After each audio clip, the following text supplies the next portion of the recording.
안녕하세요. 우리 기독교의 문학 8강입니다. 제가 조금 죄송스러운 것은 제 강의가 뭐라고 표현할까요? 이 처음부터 이렇게 쭉 이어지는데 완전히 역사적으로 하는 것도 아니고, 그렇다고 해서 주제별이면서도 고주제만 하는 게 아니고 약간 이어져요. 이어져서 처음 듣는 분들은 이게 연결이 좀 안 될 수 있는데, 그럼 여러분들께서 또 그 나름대로 좀 유익이 있으면 좋겠습니다. 오늘은 7강에 이어서 하나님을 아는 길, 또 다르게 표현하면 우리가 하나님을 안다는 지식이 어떤 지식인가를 생각해 보겠어요. 그래서 6강부터는 인간이 어떤 지식을 알기 전에 어떤 지식을 갖추는 인식의 과정을 알아야 된다.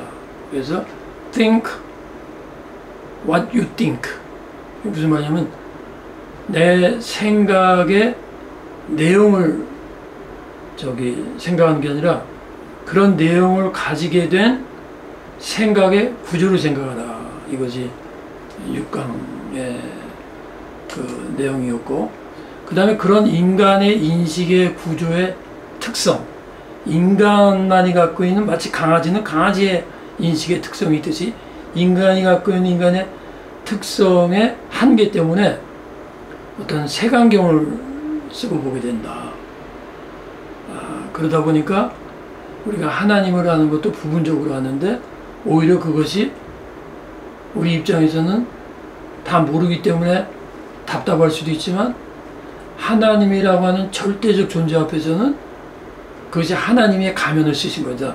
숨으신 것이다. 우리에게 부분적으로만 보여주시는 것이다. 말씀하면서 태양이라고 하는 것을 우리가 직시 못하듯이, 신이라고 하는 절대적 존재 앞에서는 우리의 인식도, 우리가 그분 앞에 서는 것도 우리가 감당이 안 된다. 그래서 오히려 하나님은 우리의 눈높이만큼 우리에게 보여주신다라는 것이 6강, 7강의 주제였고요. 지금은 그러면 하나님을 아는 길, 부분적으로 안다고 했는데, 그 부분적으로 안다는 것은 무슨 의미냐? 그 말씀을 좀 또 간단하게 우리 생각해 보겠습니다. 그래서 먼저 제가 좀 자극적인 걸 하나 띄웠어요. 그러면 신을 죽이는 방법.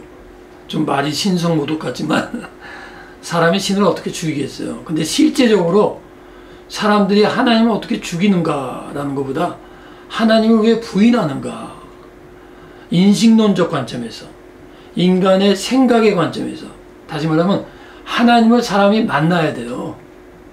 제가 아무리 이런 강의를 해도요, 어떤 면에서 소용없어요. 하나님을 체험해야 돼요. 근데 하나님을 체험 안 하고 체험을 못하는 사람들의 입장이 있어요. 그것이 그들이 신을 죽이는 거예요. 스스로. 그게 뭐냐? 첫째, 하나님에 대한 여러 입장. 첫째, 무신론자. 뭐 특별한 설명 필요 없죠? 신의 존재를 부인하는 거예요. 그 사람들 진리나 선의 근원이 이게 뭐 제가 뭐 잘못 쓴 건데, 신으로부터 나온다는 것을 믿지 않아요. 신의 존재를 안 믿어요. 그런데 그들이 신의 존재를 안 믿는 것은 신의 존재가 없다는 것이 증명된 게 아니에요. 신의 존재도 부인하는데, 그 부인은 무신론 역시 그들의 믿음이에요.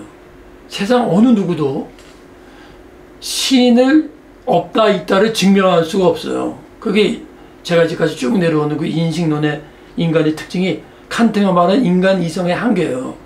인간의 어떠한 인식의 구조예요. 인간의 메커니즘이 하나님을 증명할 수가 없어요.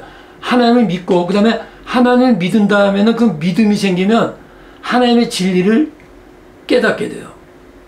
그리고 그걸 이해하고 배우게 되는 거죠. 그러면 무신론은 하나님이 없다는 걸 믿기로 작정한 거예요. 말 그대로 증명된 게 아니에요. 무신론을 믿기로 정한 것이다. 그 다음에 스캡티즘이라고 있어요.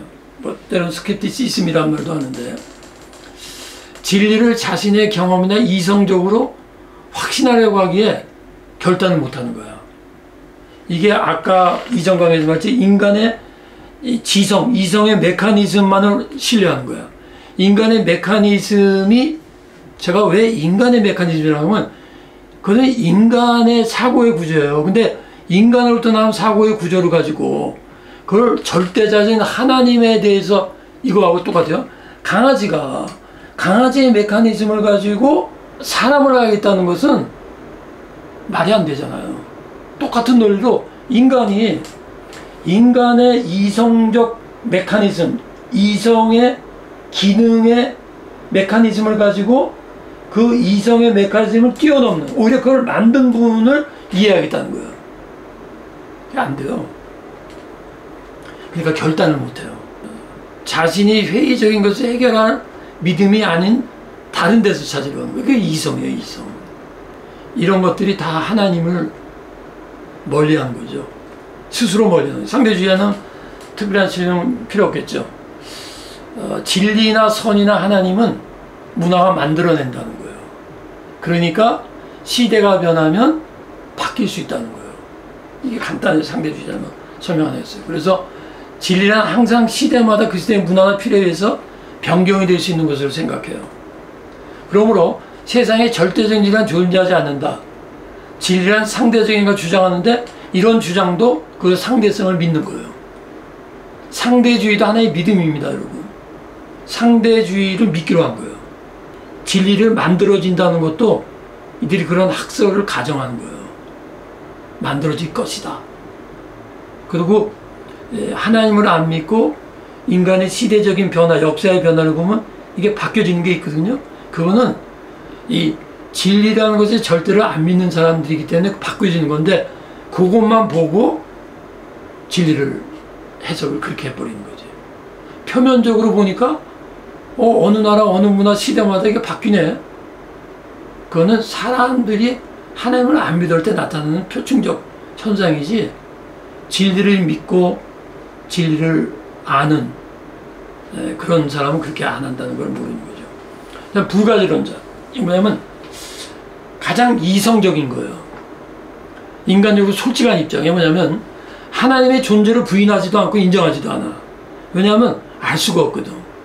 부인하기도 곤란해. 그렇다고 있다고 보기도 곤란해. 이게 다 공통점이 뭐냐면요, 다 인간 이성 중심이에요. 그러니까 인간의 내가 처음부터 이게 왜 연결을 시키냐면, 인간의 메커니즘이라는 것의 한계, 인간의 메커니즘이 인간 중심적이라는 것, 인간의 메커니즘이 인간이라는 존재가 가지고 있는 특성에서 나온 거, 강아지가 갖고 있는 이 특성에서 이 강아지 인식이 나오듯이 인간이 가지고 있는 특성에서 나오는 현상들이 이런 거예요. 그러니까 결론적으로 알기 위해 믿는다라는 유명한 말이 있어요. 알기 위해 믿는다. 그러니까 무슨 말이냐면 내가 믿고 나면 안다는 거예요.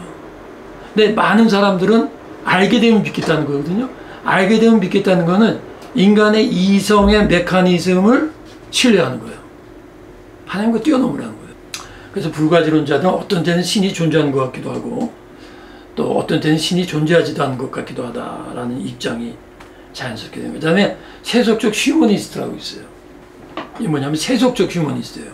세속적 휴머니스트는 뭐냐면 이 종교라는 게, 하나님이라는 존재가 인간의 삶의 불의와 고통 등에서 의미가 없다는 거예요.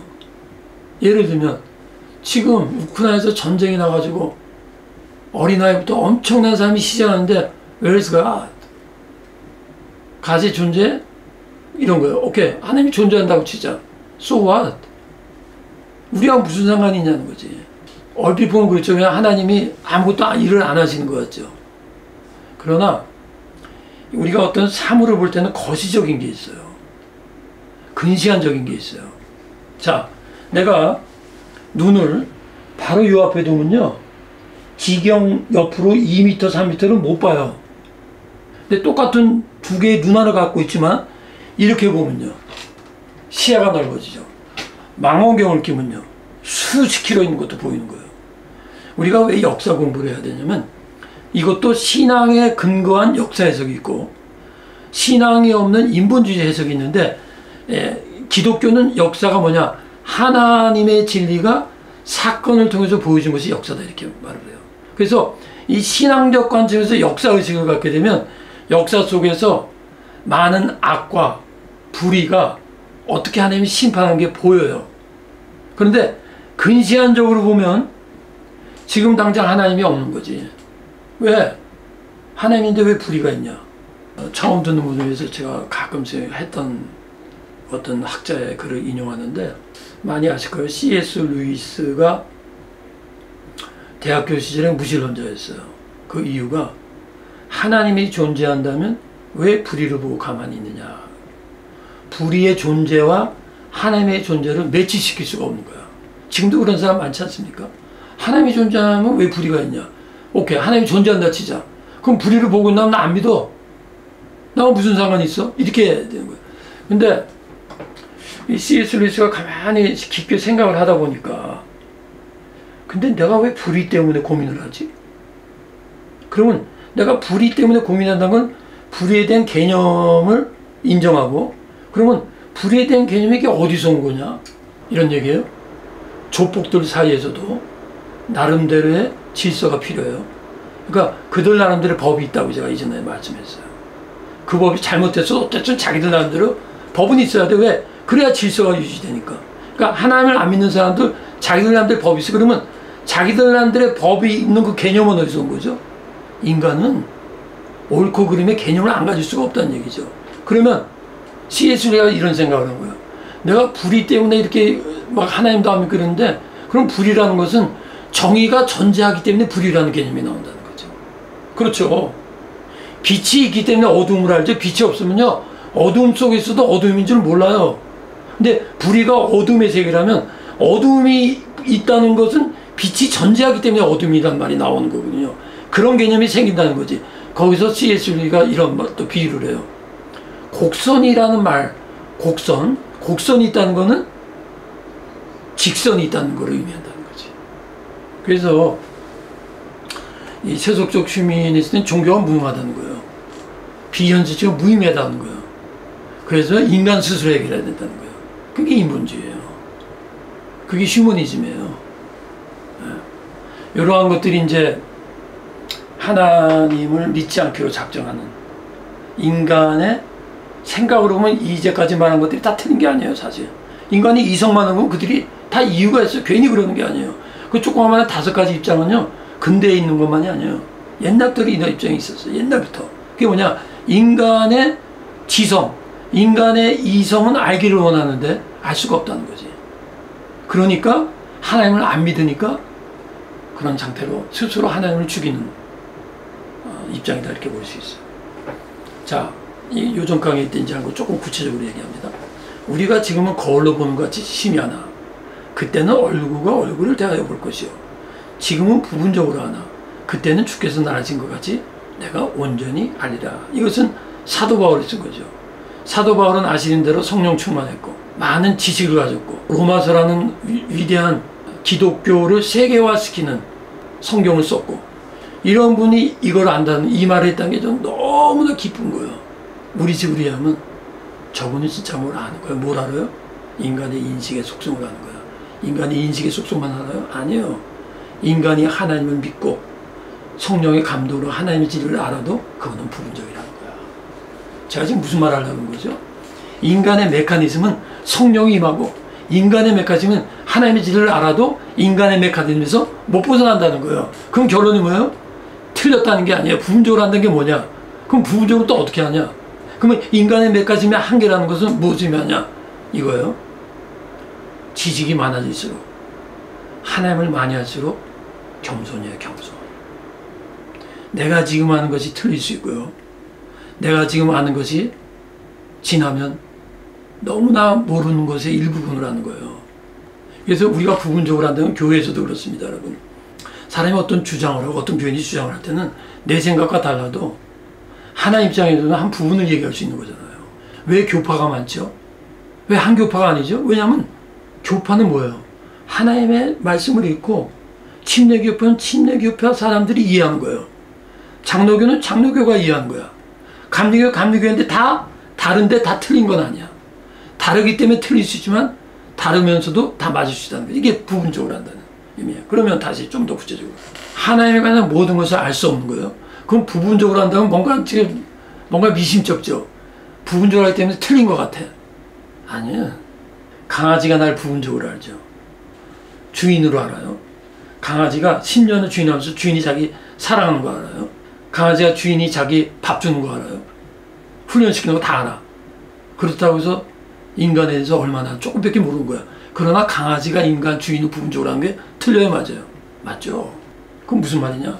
우리가 하나님에 대해서 인간의 구조상 하나님이 믿건 안 믿건 인간의 이 그릇이 부분적으로 capacity, intelligent capacity, spiritual capacity, 이 영성의 구조, 영성의 능력이 한계가 있어. 이게 인간이니까.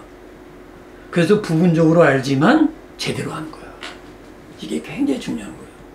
어떻게 제대로 할 수 있냐? 자, 그 전에 부분적으로 한다는 것이 partial, 영어로 본질은 에센시, 이게 중요한 거예요. 자, 웰스라는 분이 두 종류의 본질을 쓰는 필수적 본질, 우연적이 어려운 말 아니에요, 여러분. 필수적 본질은 뭐냐면 말 그대로 본질이에요. 자, 내가 인간이다 그럼 인간의 본질이 뭐냐? 인간의 정체성을 지키게 하는 거야. 그게 뭘까요? 인간의 정체성을 지키는 게 뭐죠? 도덕성이 있고, 이렇게 이런 신체를 가지고 있고, 진리를 알기를 원하고, 사랑이 있고, 이런 저 사람이 인간이다, 인간답다. 어떨 때는 그렇죠. 저 사람이 인간만 못해, 동물만 못해. 이런 거는 뭐냐면 무의식적으로 인간은 어때야 되는 걸 갖고 있는 게 필수적 본질이에요. 에센셜하는 거예요.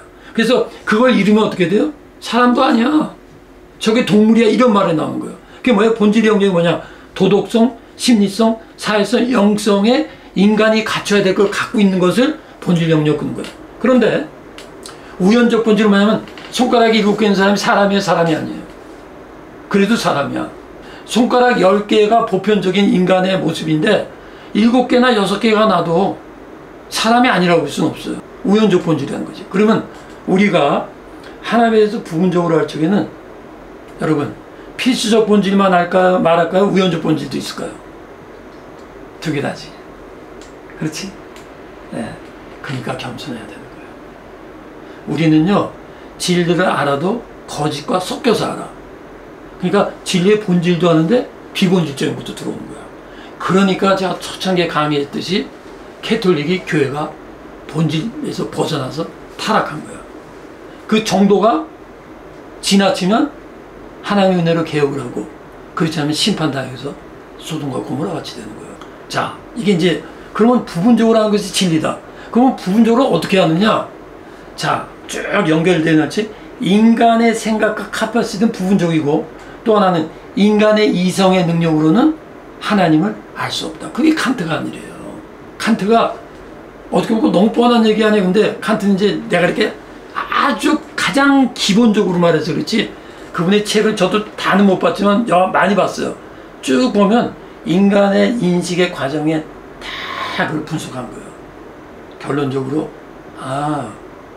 인간이 인식한다는 것은 the way human being thinking이라는 거야. 또 휴먼 패턴에서 생각하는 거구나. 그럼 휴먼 패턴에서 생각하는 건 인간의 이성인데, 인간의 이성은 얼만큼 알 수 있을까 보니까 인간의 이성만큼 한다는 거야. 인간의 이성만큼 한다는 건 뭐냐? 인간의 이성을 뛰어넘는 세계는 알 수 없다는 거예요. 그래서 칸트는 하나님을 믿는 사람이었어요. 그래서 칸트가 뭐라고 그래요? 나에 있는 신비함은 내 하늘의 별, 내 마음의 도덕률, 신이 줬다는 거예요. 칸트는 하나님 믿는 사람이죠. 자, 그러면 다시 본론으로 돌아가서 영광의 아버지께서 지혜와 계시형을 너희에게 주사. 자, 계시라고 하고 계시의 영이라고 그러죠. 계시와 계시형의 차이점이 뭘까요? 자, 기독교는 성경을 계시라고 그래요. 근데 성경은 하나님의 감동으로 써졌다고 그래요. 비기독교인도 성경 볼 수 있고 성경 연구해. 어떤 사람은 성경 계속 연구해도 하나님 안 믿어요. 어떤 사람은 성경 쳐서 얼마 안 읽고 믿어요. 차이가 뭔지 아세요? 계시인데, 자, 자연 계시라는 게 있죠. 자연, 우주 만물. 근데 자연을 보고 하나님을 믿는 사람이 있고요, 자연을 보고 하나님을 안 믿는 사람이 있죠. 왜 그렇죠? 계시의 영이 있어야 돼요. 계시, 하나님의 말씀을 쓴 분도 성령이에요. 근데 하나님의 말씀 쓴 것의 본질이 성령이라면 말씀을 읽고 진리로 깨닫는 것도 성령의 역사예요. 그래서 계시형이 뭐예요? 진리의 영이에요. 괴테란 학자가 학자의 비극이란 말을 했어. 왜 비극이라고 하죠? 학자는 진리를 원하는데 진리를 모르니까 비극이야. 근데 모르면 왜 비극이에요? 인간의 이성과 학문을 통해서 모든 걸 알기 원하는 거야. 욕구가 있어. 인간은 이성적으로 진리를 추구하는 본능이 있어. 그러니까 연구를 한단 말이야. 근데 알 수가 없단 말이지. 물론 과학적이고 일반적인 거는 많이 알지만 하나님 영에 대해서는 몰라. 근데 인간은요, 하나님을 모르면요, 과학적인 지식이 아무리 발전해도 과학이 삶에 의미를 줄 수가 없거든. 과학은 인간의 삶을 편리하게 하는 거예요. 인간에게 평안함을 주는 거는 하나님이에요. 편리함과 평안함이 다른 거죠. 편리한 건 육신과 삶을 편하게 사는 거지. 굉장히 물리적인 얘기를 하는 거예요. 평안은요, 영적인 얘기를 말하는 거죠. 그럼 이런 말이에요. 하나님이 계신 것도 알 수 없고 하나님이 계시지 않은 것도 확실하게 알 수 없어요. 영혼이 육체와 같이 있는 것도 알 수 없고 영혼이 있는지 없는지도 알 수 없어요. 이게 뭐예요? 인간의 이성으로 보면 그렇다고 그래요. 그래서 칸트가 인간의 이성으로 신을 알 수 없다는 말을 한 거예요. 그래서 진리라는 건 뭐냐? 이성이 아닌 영의 문제라는 거예요, 여러분. 진리라는 리 자체는 이성의 분석과 이성을 통해, 자, 여러분 이거 중요합니다. 어떤 사람이 환상을 보고 종교 체험을 했어요. 그 체험 자체는 영적인 겁니다. 그러나 체험했을 때 체험을 해석하고 체험을 이해하는 것은 이성의 문제입니다. 그렇기 때문에 종교 체험 자체가 있다 없다는 이성으로 연구를 못하지만 우리 지금 아마 하나님을 만난 사람은 자기의 체험이 옳은지 틀린지는 이성으로 검증하는 거예요. 그럼 어떤 이성? 성경에 나오는 말씀을 근거로 이성을 풀어가는 거예요. 말씀 안에 이성이 생기는 거예요. 말씀 중심에 이성이 나오고 이걸 뭐라냐? 영성적 지성인 거예요. 그러니까 그냥 이성이 아니라 하나님이 있는 진리 안에서 그 진리의 영은 인간의 이성을 통해서 영성적 지성을 통해서 알게 하는 거예요. 그게 바로 진리를 아는 부분적이지만 그것이 에센셜하는 계시의 영, 진리의 영, 하나님의 영이다라는 거예요. 네, 여기까지 하겠습니다. 감사합니다.